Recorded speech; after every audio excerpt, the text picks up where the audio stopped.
बिस्मिल्लाहिर्रहमानिर्रहीम, अस्सलाम वालेकुम। अच्छा, आज मैं आपको बेसिक्स ऑफ कंप्यूटर्स बताने जा रहा हूँ जो कि बहुत ही इम्पॉर्टेंट है, बहुत ही कॉमन है, लेकिन न्यू यूज़र्स को ये ऑप्शंस पता नहीं होते, ये कमांड्स पता नहीं होती।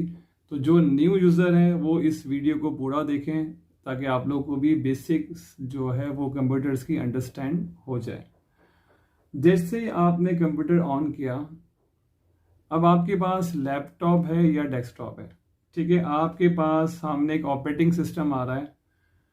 अब हमें यही नहीं पता होता कि हमारा ऑपरेटिंग सिस्टम का वर्जन कौन सा है। आप किसी स्कूल में बैठे हैं, कहीं जॉब कर रहे हैं, कहीं ऑफिस में गए, किसी प्रोजेक्ट पे गए या किसी भी आप इंस्टीट्यूट गए, अब वहाँ पे आपको ऑन करके दे दिया गया, या आपने ऑन कर लिया। तो अब ये कि ऑपरेटिंग सिस्टम कौन सा चल रहा है आपके पास, ठीक है। मतलब ऑपरेटिंग सिस्टम को ऑपरेटिंग सॉफ्टवेयर भी कहा जाता है। या बहुत से लोग ये भी आपसे सवाल करेंगे कि विच OS आर यू यूजिंग, आपसे पूछते हैं, आपके फ्रेंड हैं पाकिस्तान में, आउटसाइड कंट्री, कि विच OS you have.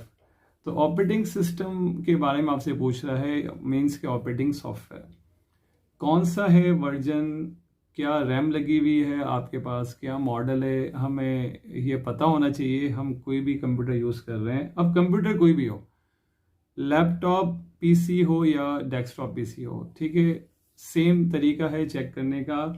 This PC हमें यहाँ पे नज़र आ रहा है। अब देखें, दिस PC पे आपने राइट क्लिक किया, यहाँ पे आपको मिलेगा प्रॉपर्टीज़। यहाँ पे आपको बता देगा कि आप जो है वो कौन कौन सी चीज़ें आपके पास अवेलेबल हैं विंडोज़ की। हमें बता रहा है कि हमारे पास जो प्रोसेसर है वो लगा हुआ है इंटेल का कोर i7। ये आपको इन्फॉर्मेशन दे रहा है। आपके पास रैम कितनी है, 16 GB। आपके इस कंप्यूटर में जो आप यूज़ कर रहे हैं इसमें कितनी रैम इस वक्त इंस्टॉल है, 16 है। प्रोसेसर का कौन सा मॉडल लगा हुआ है, इंटेल कोर i7 लगा हुआ है। और बाकी इन्फॉर्मेशन भी दे रहा है आपको, प्रोडक्ट की ID, जो ID नंबर होता है, लाइसेंस नंबर है, सिस्टम की टाइप 64 बिट ऑपरेटिंग सिस्टम है, और एक आता है 32 बिट।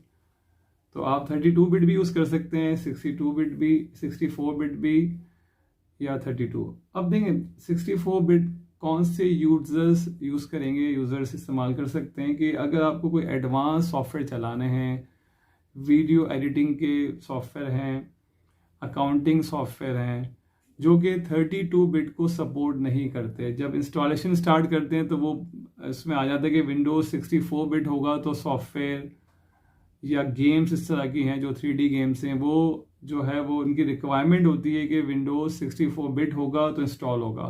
अकाउंटिंग सॉफ्टवेयर हैं, वीडियो एडिटिंग के सॉफ्टवेयर हैं लाइक दिस, तो फिर आपने 64 बिट पे जाना है। लेकिन अगर आपकी बेसिक रिक्वायरमेंट है, आपने MS ऑफिस चलाना है, बेसिक चीज़ें चलानी है, तो आप 32 बिट भी यूज़ कर सकते हैं।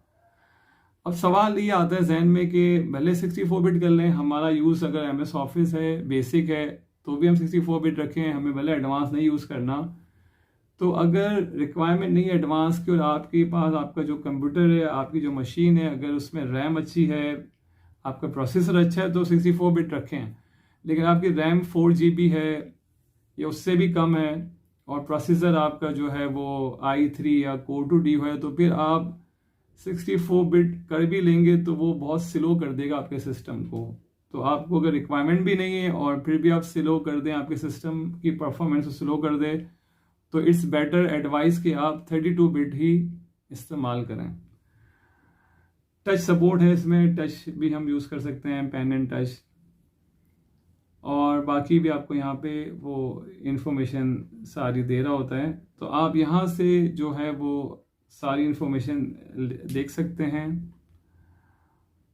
अच्छा देखें, अब दिस PC लिखा हुआ है, कुछ वर्जन ऐसे हैं विंडोज़ के जिसमें कंप्यूटर्स लिखा हुआ होगा, तो सेम मेथड है, आपने राइट क्लिक करके प्रॉपर्टीज़ पे जाना है, आपको ये बता देगा। अच्छा, हमारे पास कीबोर्ड शॉर्टकट की होता है एक, आप उसको भी नोट कर लें। विंडो का बटन दबा के आपने E प्रेस करना है, तो ये भी आपके PCs के बारे में बता देगा कि आपके पास जो फोल्डर बने हुए हैं, आपके पास दिस PC में जो है वो डेस्कटॉप का फोल्डर है, डॉक्यूमेंट्स हैं, डाउनलोड्स हैं, म्यूज़िक, पिक्चर। तो विंडो ई से आप जो है वो क्विकली यहाँ पहुँच सकते हैं, आपका फाइल एक्सप्लोरर ओपन हो जाता है। अच्छा, मैं जो भी ओपन कर रहा हूँ प्रॉपर्टीज़ या फाइल एक्सप्लोरर, ये एक समझे एक मतलब ये एक विंडो ओपन हो जाती है, क्योंकि नाम भी विंडोज़ है तो इसलिए वो हर बार विंडोज़ ओपन कर लेता है, और हम मल्टीपल ओपन कर सकते हैं विंडोज़। तो आप X से भी बंद कर सकते हैं या कीबोर्ड से ऑल्टर के साथ F4 प्रेस कर दें तो भी ये क्लोज हो जाएगा। अच्छा देखें, अब हमारे पास यहाँ पे कोई भी सॉफ्टवेयर चलाना है, आपको रन कमांड चाहिए, विंडो के बटन के साथ आप R प्रेस कर दें, रन कमांड आ जाएगी। यहाँ पे आप सॉफ्टवेयर का नाम लिख दें, जैसे लेट सपोज हमें कैलकुलेटर चलाना है या नोटपैड चलाना है, माइक्रोसॉफ्ट वर्ड चलाना है, एक्सेल चलाना है, आपने लिख दिया, वो सॉफ्टवेयर स्टार्ट हो जाएगा। ये भी एक विंडो खुल गई। X से आप इसको क्लोज कर सकते हैं या आप ऑल्टर के साथ F4 करके भी इसको एग्जिट कर सकते हैं। अच्छा, अब आप देखें, अगर आप कोई भी असाइनमेंट बना रहे हैं, कोई प्रोजेक्ट बना रहे हैं, कोई पर्सनल वर्क कर रहे हैं, कोई आप ऑफिशियल काम कर रहे हैं, तो आप फोल्डर क्रिएट कर सकते हैं। बेहतर ये कि आप फोल्डर बनाएं ताकि आपकी फाइल की मैनेजमेंट अच्छी हो। ये नहीं कि आपने डायरेक्ट फाइल सेव करना शुरू कर दी, फिर यूज़र ढूंढता रहता है फाइल के, मैंने वो फाइल अपने ऑफिस की थी, अपना एक CV था या अपना एक पर्सनल कोई होमवर्क था, असाइनमेंट था, वो आपने कहाँ रख दिया। तो बेटर ये कि आपने राइट क्लिक किया और न्यू पे जाके आप यहाँ पे एक फोल्डर बना लें। फोल्डर पे आपने लिख दिया कि आपने कोई ऑफिस का काम करना है, तो आपने एक फोल्डर बना लिया, कहीं भी यहाँ रख दें आप। राइट क्लिक करके हम न्यू करके फोल्डर बना सकते हैं, और फोल्डर की शॉर्टकट की है Ctrl+Shift+N। Ctrl+Shift+N से भी आप फोल्डर क्रिएट कर सकते हैं। यहाँ पे आपने लिख दिया कोई आपके जो है वो असाइनमेंट्स हैं, तो आपने असाइनमेंट लिख दिया, CVs हैं, आपने CV लिख दिया। मतलब ये कि अब आपने 2 फोल्डर बना लिए। अब आपको जो ऑफिशियल काम करना है आपने इस फोल्डर में सेव कर लिया, और अगर आपने कोई भी असाइनमेंट्स आपको मिल रहे हैं आपने यहाँ पे सेव कर लिए। अच्छा, असाइनमेंट का फोल्डर को भी आप कैटेगराइज कर सकते हैं, मतलब इस फोल्डर के अंदर भी आप सब फोल्डर बना सकते हैं। जैसे आपने यहाँ पे हम जाते हैं अगेन, जो है फाइल में हम गए, या हम राइट क्लिक करके भी यहाँ से न्यू फोल्डर बना सकते हैं। हमने एक और फोल्डर बना लिया यहाँ पे कि माइक्रोसॉफ्ट वर्ड आपने लिख लिया, राइट क्लिक किया आपने, न्यू किया आपने फोल्डर, आपने लिख दिया यहाँ पे माइक्रोसॉफ्ट एक्सेल। अब ये 2 फोल्डर बन गए। असाइनमेंट्स का जो मेन फोल्डर है उसके अंदर 2 सब फोल्डर बन गए। अब इट मीन्स कि अगर आप कोई भी माइक्रोसॉफ्ट वर्ड के डॉक्यूमेंट्स बनाते हैं, कोई असाइनमेंट प्रोजेक्ट बनाते हैं, तो आप इसमें सेव कर दें, और अगर आप एक्सेल के कोई असाइनमेंट बना रहे हैं तो आप इसमें सेव कर दें। तो ये वेल ऑर्गेनाइज्ड एक फाइल मैनेजमेंट प्रॉपर हो जाएगी कि जब भी आपको पता है कि मुझे एक्सेल के प्रोजेक्ट्स ओपन करने, तो आप माइक्रोसॉफ्ट एक्सेल में चले गए, वर्ड के खोलने तो आप वर्ड में चलेगा, और एक्सेल को खोलने के बाद भी इसके अंदर भी आप सब फोल्डर बना सकते हैं कि आपकी सैलरीज के वो बने हुए फाइल्स बनी हुई हैं, आपके पास कोई स्टूडेंट्स के रिकॉर्ड हैं या अनदर कोई इस तरह के रिकॉर्ड हैं, तो आप वहाँ पे भी आप सब फोल्डर बना सकते हैं। X पे क्लिक कर दें या ऑल्टर F4 करके हम यहाँ से बाहर आ सकते हैं। अच्छा, कहीं पे भी आपने फोल्डर क्रिएट कर लिया, शॉर्टकट की भी मैंने आपको बताई, Ctrl+N+Shift+N से आप न्यू फोल्डर बना सकते हैं।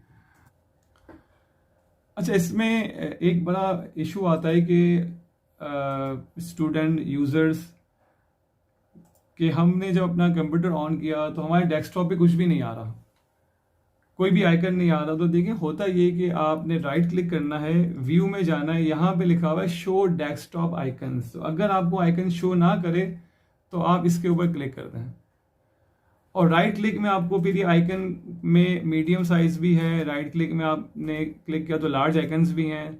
तो राइट क्लिक से हम large, medium, small icon size change कर सकते हैं, और शो डेस्कटॉप आइकन पे अगर क्लिक होगा तो दिखाएगा, वरना वो हाइड हो जाता है। तो आपको ना शो करना हो तो आप व्यू में जाके राइट क्लिक करके शो डेस्कटॉप आइकन कर सकते हैं। और इसके अलावा आप कंट्रोल का बटन है कीबोर्ड पे, राइट और लेफ्ट दोनों पे होता है। आपने कीबोर्ड से कंट्रोल का बटन होल्ड किया, माउस का जो सेंटर बटन होता है, सेंटर व्हील, अगर आप इसको व्हील को डाउन करेंगे तो भी ये जूम इन होता रहेगा, और इसको अप करेंगे तो ये जूम आउट होता रहेगा। तो ये शॉर्टकट तरीका आप इससे भी कर सकते हैं, zoom in and zoom out. अच्छा, अब देखिए हमारे पास जैसे माइक्रोसॉफ्ट वर्ड है, हमने इस पर राइट क्लिक किया तो ये इस वक्त देखिए हमारे पास यहाँ पे पिन हुआ है हमारे टास्क बार पे। हम स्टार्ट बटन पे क्लिक करते हैं, यहाँ पे हमें सारे ये सॉफ्टवेयर दिखा रहा है कि हमारे पास जो जो सॉफ्टवेयर अवेलेबल हैं वो सारी लिस्ट हमें यहाँ पे दिखा रहा है। अब इसमें से आप चाह रहे हैं कि आपको डेली एक कोई सॉफ्टवेयर यूज करना होता है, एक्सेल का, वर्ड का, तो आप उन सॉफ्टवेयर पे जाके जो है वो, जैसे माइक्रोसॉफ्ट एक्सेस है या माइक्रोसॉफ्ट एक्सेल है, आपने राइट क्लिक किया, यहाँ पे लिखा हुआ है पिन टू स्टार्ट। तो जैसे हम क्लिक करेंगे, एक्सेल हो, वर्ड हो, पेंट हो, जैसे पिन टू स्टार्ट करेंगे तो यहाँ पे ये देखें आ जाएगा। अब जैसे हमने यहाँ पे क्लिक किया तो हमारे सामने अवेलेबल है, हमें ढूंढने की जरूरत नहीं है, डायरेक्टली वो सॉफ्टवेयर स्टार्ट कर देगा। तो आप किसी भी सॉफ्टवेयर को पिन कर सकते हैं स्टार्ट मेन्यू में, ताकि आपको बार बार ढूंढना ना पड़े। एक्सेल है, वर्ड है, तो वो यहाँ पे अवेलेबल है, तो आप डायरेक्टली इनको स्टार्ट कर सकते हैं क्लिक करके। तो आई होप कि आपको बेसिक समझ आ रही होंगी, और मज़ीद फर्दर हम आपको नेक्स्ट लेक्चर में अपडेट कर देंगे और इसकी फर्दर कमांड्स बताएंगे। Thanks for watching this video.